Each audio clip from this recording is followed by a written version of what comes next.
네, 오늘 디모데 청년회 헌신 예배로 함께 예배하게 되었습니다. 우리 디모데 청년회는 매월 첫째 주, 셋째 주, 주일 오후 2시에 지하 1층에서 함께 모여 믿음의 예배를 드립니다. 정말 40대에 쉽지 않은 인생의 여러 부분들을 겪으면서 또 자녀와 육아와 또 직장 생활이라는 힘든 생활을 겪으면서도 그럼에도 불구하고 최선을 다하여 우리 청년회 모든 분들께서 예배하기 위해서 힘쓰고 계십니다. 그래서 그분들이 함께 이 자리에 모여 이 헌신 예배를 드리고 있는데요. 우리 청년회 모든 분들에게 하나님의 은혜가 있기를 소망하고 또 가정에 또 하시는 모든 일들에 하나님의 은혜가 가득하기를 소망합니다. 우리 디모데 청년회와 함께 예배를 할 때에 제가 이제 말씀 인도를 하거든요. 저는 우리 디모데 청년회와 함께 말씀을 나눌 때에 참 은혜로운 말씀을 나눕니다. 왜냐하면 전 한 5분 정도 말씀을 나누거든요. 매우 짧은 말씀이에요.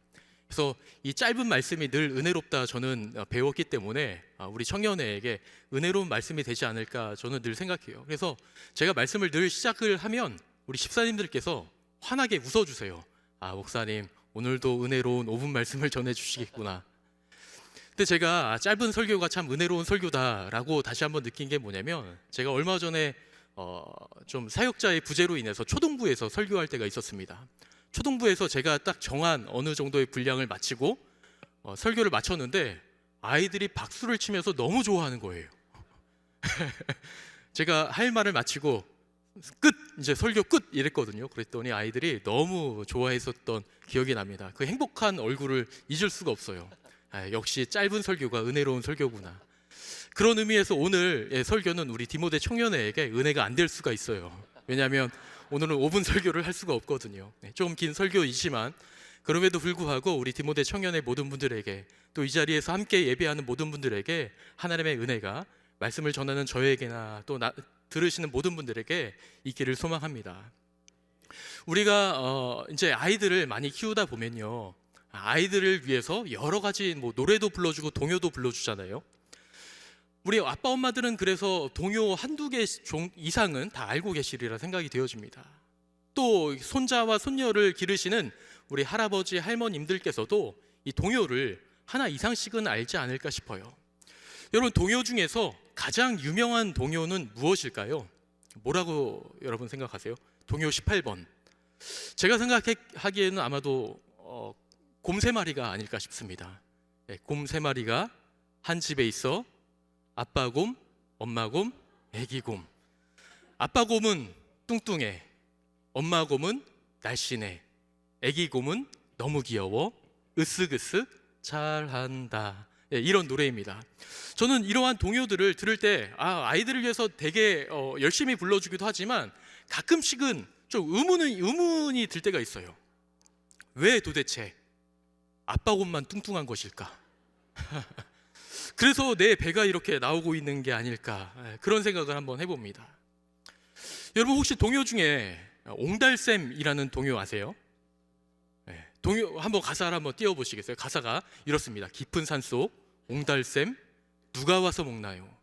맑고 맑은 옹달샘 누가 와서 먹나요? 새벽에 토끼가 눈 비비고 일어나 세수하러 왔다가 물만 먹고 가지요. 저는 이 동요를 부르면서도 한 가지가 궁금했어요. 왜 도대체 토끼는 새벽에 눈 비비고 일어나 물 마시러 왔다가 왜 세수하러 왔다가 왜 물만 먹고 갔을까? 그게 좀 궁금하더라고요. 왜 세수하러 왔다가 물만 먹고 갔을까? 이게 궁금하더라고요. 제가 그 이유를 찾아보면 한 3가지 정도로 한번 정리를 해봤습니다. 첫 번째는요, 이 토끼는 자연을 너무 사랑했던 토끼예요. 그래서 자신의 이 더러워진 얼굴을 세수를 하다 보면 이 깨끗한 옹달샘이 지저분해질까봐, 더러워질까봐 차마 세수하지 못하고 물만 먹고 가지 않았을까 한번 생각해 봤습니다. 두 번째는 뭐냐면요, 세수를 하려다가 그 물속에 비친 자신의 모습이 너무 깨끗하고 아름다워 보이는 거예요. 이 정도면 세수하지 않아도 괜찮겠네 하는 마음에 세수하러 왔다가 물만 먹고 간 거죠. 그리고 저는 이 3번째 이유가 약간 조금 더 타당성이 있지 않을까 싶은데, 이 토끼가요 건망증이 좀 심각한 토끼였습니다. 그래서 세수하러 갔다가 나 여기 왜 왔지? 깜빡한 거죠. 그래서 물만 먹고 가지 않았을까 한번 생각해 보았는데 그럴듯한가요? 어쨌든 이 분명한 것은 무엇이냐면요, 이 토끼는 세수하러 왔다가 물만 먹고 간 거예요. 오늘 말씀을 보면 이 토끼와 같은 사람들이 등장합니다. 어떤 사람들이냐면 예배하러 왔다가 마당만 밟고 갔던 사람들, 예배하러 왔다가 물만 먹고 가는 사람들이 이 오늘 우리가 읽은 이사야 1장의 말씀에 등장해요. 오늘 말씀을 보면 그들이 마당만 밟고 돌아갔다 하고 하나님께서 평가하고 계시는데, 그들은 정말 마당만 밟고 간 것일까요? 성경을 보면요, 그렇지 않아요. 그들은요, 최고의 예배를 드렸습니다. 그들이 할 수 있는 최고의 예배를 드렸어요. 수소를 드리며 염소를 드릴 뿐만 아니라 그들이 드릴 수 있는 최고의 제물을 드리며 하나님 앞에 나아갔습니다. 그뿐만이 아니었죠. 그들이 드릴 수 있는 시간을 정해서 매월 초 하루 정한 시간에 하나님 앞에 예배했을 뿐 아니라 그들이 정한 절기를 날마다 지키며 그들이 할 수 있는 최고의 예배를 드렸어요. 하나님께 최선의 예배, 최고의 예배를 하나님께 드렸는데, 하나님께서는 지금 그들에 대해 뭐라고 평가하고 있냐면, 얘들아, 너희는 예배하러 왔지만 예배하고 간 게 아니라 너희는 마당만 밟고 간 거야 하고 하나님께서 평가하시는 것을 볼 수가 있습니다. 너희가 순양의 번제와 살찐 짐승의 기름도 드리고 너희가 여러 가지 향도 올리며 나에게 힘써 예배하지만 나 너무 배불러, 나 필요 없어, 너희가 드리는 제물 필요 없어 라고 하나님께서 말씀하시는 거죠. 너희가 아무리 산 제물을 나에게 갖다 바쳐도 나는 만족스럽지 않아, 나는 기쁘지 않아, 너희는 그저 마당만 밟고 갈 뿐이야 라고 하나님께서 말씀하시는 거예요. 우리 이사야 1장 11절의 말씀을 한번 봉독해 볼까요? 1장 11절입니다. 이렇게 말씀하십니다. 여호와께서 말씀하시되 너희의 무수한 재물이 내게 무엇이 유익하니요? 나는 순양의 번제와 살찐 짐승의 기름에 배불렀고 나는 수송아지나 어린 양이나 수염소의 피를 기뻐하지 아니하노라. 지금 하나님께서 그들이 드린 제물을 기뻐하지 않는다라고 말씀하시는 거예요. 그리고 13절은 어떻게 말씀하시면 이렇게 말씀합니다. 헛된 제물을 다시 가져오지 말라. 너희가 드리는 분향은 내가 가증히 여기는 반대 월삭과 안식일과 대회로 모이는 것도 그러하니 성회와 아울러 악을 행하는 것을 내가 견디지 못하노라. 지금 그들이 드리는 향, 하나님께서 향기롭게 받으실 만한 향을 그들이 올려보내는데 하나님께서 지금 뭐라고 표현하시냐면, 지금 여기에서는 가증히 여기다라는 표현으로 사용되어졌는데요, 이 표현을 약간 직역하면 야, 너희가 올리는 향 참 역겨워 라는 강한 어조가 담겨져 있는 것입니다. 이 가증스럽다는 말은 우상을, 이스라엘 백성들이 우상을 하나님 앞에 섬겼을 때, 하나님 앞에서 우상을 섬겼을 때 했었던 대부분의 표현이거든요. 가증스럽다, 내가 참 역겹다, 그런 표현으로 볼 수가 있어요. 근데 그들이 올리는 향이 하나님께서 받지 않는 참으로 가증스러운, 또 굉장히 강하게 표현하자면 하나님 편에서 역겨운 그런 냄새다라고 이야기를 하시는 것이죠. 도대체 왜 하나님께서는 이렇게 강하게 그들이 최선을 다하여 드리는 예배, 정성을 다하여 드리는 예배를 이렇게 가증스럽다 표현하실까요? 그 이유가 그 이하의 말씀에 기록되어져 있는데, 우리 13절부터 15절까지의 말씀을 우리 한번 봉독해 보겠습니다. 세 절의 말씀을 다 함께 봉독해 보겠습니다. 시작. 헛된 재물을 다시 가져오지 말라. 분향은 내가 가증히 여기는 바요 월삭과 안식일과 대회로 모이는 것도 그러하니 성회와 아울러 악을 행하는 것을 내가 견디지 못하겠노라. 내 마음이 너희 월삭과 정한 절기를 싫어하니 내게 무거운 짐이라. 내가 지기에 곤비하였느니라. 너희가 손을 펼 때에 내가 내 눈을 너희에게서 가리고 너희가 많이 기도할지라도 내가 듣지 아니하리니 너희의 손에 피가 가득함이라. 지금 그들이 어떠한 재물을 가지고 하나님 앞에 나아갔는지 이야기를 하고 있는데, 그 이야기 뒤에 하나님께서 왜 그렇게 여기시는지에 대해서도 분명하게 말씀하시고 계시죠. 너희가 가지고 오는 분향을 내가 가증히 여기는 반대, 왜냐하면 너희는 성회, 거룩한 모임을 하면서 동시에 악을 행하기 때문이다. 너희가 내 마음에 너희의 월삭과 정한 절기대로 너희가 최선을 다하여 예배한다 하지만 그것이 내게는 짐이 될 뿐이다. 너희가 손을 펴서 간절히 나를 향하여 기도하지만 나는 너희의 기도를 받지 않겠다. 너희 손에 피가 가득하기 때문이다 하면서 그들의 저질렀던 악행, 그들이 하나님 앞에 지었던 죄들에 대해서 지적하시며 내가 너희의 예배를 받지 않겠다라고 말씀하시는 것이죠. 그들에게는요, 악행이 있었고 손에 피가 가득했기 때문에 하나님께서 이렇게 받지 않으신다라고 말씀하시는 것입니다. 잠언 6장 16절부터 17절까지는 여호와께서 미워하시는 몇 가지에 대해서 말씀하시는데, 그 중에 하나를 교만한 눈과 거짓된 혀와 무죄한 자의 피를 흘리는 손이다 라고 이야기를 하고 있습니다. 분명하게 이야기하죠. 여호와께서 미워하시고 싫어하시는 것이 있는데 무죄한 자의 피를 흘리게 하는 손이다 라고 분명하게 말씀하고 있습니다. 그들에게 있었던 악행은 무엇일까? 그것은 21절 이하에 계속해서 말씀하는데요, 제가 줄여 말하면 이렇습니다. 그 당시의 관원들, 지도자들은요, 도둑과 같은 삶을 살아가고 있다. 백성들의 물건을 괄치하고 그들에게 정의와 공의를 실현하며 평화로운 나라가 될 수 있도록 해야 했지만 그들은 자신의 사리사욕을 채우는데 급급하고 있다. 너희는 도둑과 같고 살인자와 같다라고 이야기를 하고 있습니다. 그리고 보살핌을 받아야 했던 고아와 과부를 전혀 돌보지 않은 채 약자에 대한 배려를 전혀 하지 않고 그저 자신이 원하는 대로 자신의 유익만 챙기는 그러한 삶들을 하나님께서 강력하게 비판하시면서 너희의 악행이 이렇다라고 말씀하시는 것이죠. 그들의 악행이 단순한 개인의 죄를 떠나서 사회 전체가 폭력과 부정과 학대로 더럽혀졌다는 것을 말씀하고 있는 것이 오늘 우리가 읽은 본문의 말씀입니다.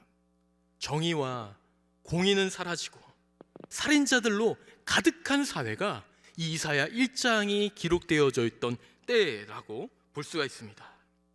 권력과 경제적으로부터 소외된 자들을 더 멀리하고 그들의 적은 소유까지 오히려 탈취해가는 그들의 행위를 보면서 하나님을 소홀히 하고 하나님 앞에 나아가지 못했던 자들을 향한 하나님의 강력한 메시지였다라고 볼 수가 있죠. 저는 이 말씀을 좀 묵상하고 또 나누면서 신약 시대의 바리새인들이 생각이 났습니다. 예수님과 함께 있었던 바리새인들이요. 이들은요, 자기 자신을 늘 의롭다 생각했습니다. 나름대로 최선을 다하여 모든 예배를 드리며 율법을 지킨다 생각했습니다. 그래서 이제 예수님께서 비유로 들어 말씀하셨지만 이 바리새인에 대해서 어떻게 이야기하냐면 누가복음 18장 11절과 12절의 말씀인데 제가 한번 봉독해 드리겠습니다. 바리새인은 서서 따로 기도하여 이르되 하나님이여, 나는 다른 사람들 곧 토색, 불의, 간음을 하는 자들과 같지 아니하고 이 세리와도 같지 아니함을 감사하나이다. 나는 일회에 2번씩 금식하고 또 소득의 11조를 드리나이다 하고, 자신의 의로 충만하고 율법주의에 빠진 이 바리새인들에게 지금 예수님은 뭐라고 하실까? 마태복음 23장 23절에서는 이렇게 말씀하시는데 제가 한번 봉독해 드리겠습니다. 화 있을진저 외식하는 서기관들과 바리새인들이여, 너희가 박하와 회향과 근체의 11조는 드리되 율법에 더 중한 바 정의와 긍휼과 믿음은 버렸도다. 그러나 이것도 행하고 저것도 버리지 말아야 할지니라. 예수님은 율법주의에 빠진 바리새인들을 향하여서, 자신의 의를 높이는 바리새인들을 향하여서 너희에게 화가 있을 것이다. 왜냐하면 너희는 11조를 드리고 율법을 지키며 너희 최선을 다하여 예배하고 너희가 하나님 앞에 나아간다 이야기하고 있지만 정의와 긍휼과 믿음이 없다, 사랑이 없다 라고 예수님께서 그들을 책망하고 계시는 것을 볼 수가 있습니다. 그러면서 예수님께서 무엇이라 말씀하시죠? 너희는 이것도 행하고 저것도 행하여야 된다라고 말씀하고 있습니다. 제가 지금 계속해서 좀 책망의 말, 또 이사야 시대에 그들이 들었던 사회에 대해서 이 말씀을 드리며 어쩌면 조금 무거운 말씀을 드린다 생각할 수 있습니다. 그렇다면 우리가 이 모든 율법을 지키지 말고 우리가 지켜야 할 모든 것을 뒤로 하고 그저 사랑과 공의와 정의만 행하면 될 것인가 라고 생각했을 때에 오늘 예수님께서는 그렇게 말씀하시죠. 너희가 이것도 행하고 저것도 행하라. 그리고 마태복음 23장 3절에서는 바리새인들에 대해서 말씀하시면서 예수님이 이렇게 말씀하십니다. 너희가 그들의 말은 따라라. 그들이 하는 말은 따라라. 그러나 그들의 행위는 본받지 말라. 그들은요, 틀린 말을 하는 게 아니에요. 옳은 말을 했었고 사실 해야 될 일들을 했던 것입니다. 그런데 예수님께서 지적하셨던 건 뭐냐면 오직 그것만 생각하고 그 뒤에 반드시 따라야 하는 공의와 정의와 사랑을 실천하는 것에 있어서 전혀 생각하지 못하는 것을 예수님께서 지적하고 그들을 깨닫게 하시기 위해서 예수님께서 말씀하셨던 것입니다. 예수님은요, 하나님은요, 우리에게 예배를 원하세요. 그런데 단순한 예배 행위를 원하시지 않는다는 것을 말씀드리는 것입니다. 하나님께서 원하시는 것은요, 우리가 드리는 예배와 삶이 일치하는 신앙이 되어야 된다는 것을 말씀드리고 있는 거예요. 이사야 1장 16절, 17절 우리 두 절의 말씀을 한번 봉독해 볼까요? 두 절의 말씀을 함께 봉독해 보겠습니다. 시작. 너희는 스스로 씻으며 스스로 깨끗하게 하여 내 목전에서 너희 악한 행실을 버리며 행악을 그치고 선행을 배우며 정의를 구하며 학대받는 자를 도와주고 고아를 위하여 신원하며 과부를 위하여 변호하라 하셨느니라. 네. 지금 하나님께서도 그들을 책망하시면서 원하시는 게 무엇이냐면 너희가 스스로 깨끗하게 하라. 내 목전에서 악함을 버리라. 행악을 그치라. 그리고 이제 너희는 선행을 배우고 정의를 구하며 학대받는 자, 연약한 자, 부족한 자, 도움이 필요한 자들에게 찾아가 그들을 도우라 라고 말씀하고 있는 것입니다. 저는 이 말씀이 예수님께서 하신 말씀과 동일하다라고 생각해요. 예수님께서도 끊임없이 우리에게 또 신약 시대의 많은 사람들에게 말씀하셨던 것이 무엇일까요? 여러분들이 가장 원하고 바라고 지키고자 하는 그것들 지키는 것도 너무나 중요하지만 그것들 뒤에 반드시 따라야 하는 긍휼, 사랑, 이해, 존경, 함께함, 높여줌이 있어야 된다는 것을 예수님께서도 말씀하셨습니다. 히브리서 13장의 말씀을 보면 히브리서는요, 믿음 있는 사람이 어떠한 삶을 살아가야 되는지에서 말씀하는데 온전하신 분 예수 그리스도 한 분만 따라가야 된다는 것을 분명하게 말씀하고 있습니다. 그래서 13장 15절과 16절에는 이렇게 말씀하는데 우리 두 절의 말씀을 또 우리 함께 한번 봉독해 보겠습니다. 시작. 그러므로 우리는 예수로 말미암아 항상 찬송의 제사를 하나님께 드리자. 이는 그 이름을 증언하는 입술의 열매니라. 오직 선을 행함과 서로 나누어 주기를 잊지 말라. 하나님은 이 같은 제사를 기뻐하시느니라. 아멘. 하나님께서 기뻐하시는 제사, 하나님께서 기뻐하시는 예배는요, 오직 선을 행함과 나누어 주기를 잊지 않는 것, 그 마음으로 예배하는 자, 그 마음으로 삶을 살아가는 자, 그러한 자가 드리는 예배를 하나님께서 받으신다라고 말씀하고 있는 것입니다. 그러한 의미에서 여러분 우리 모두는 하나님 앞에 이 주일, 힘들고 피곤한 이 주일 주님 앞에 나와 예배하는 것 너무나 중요하지만 이 예배 시간 끝난 뒤에 우리가 이 사랑과 공의와 선을 행함과 나눔이 없다면 우리는 어쩌면 마당만 밟고 돌아간 자와 같은 예배를 드릴 수 있다는 사실을 우리는 기억해야 됩니다.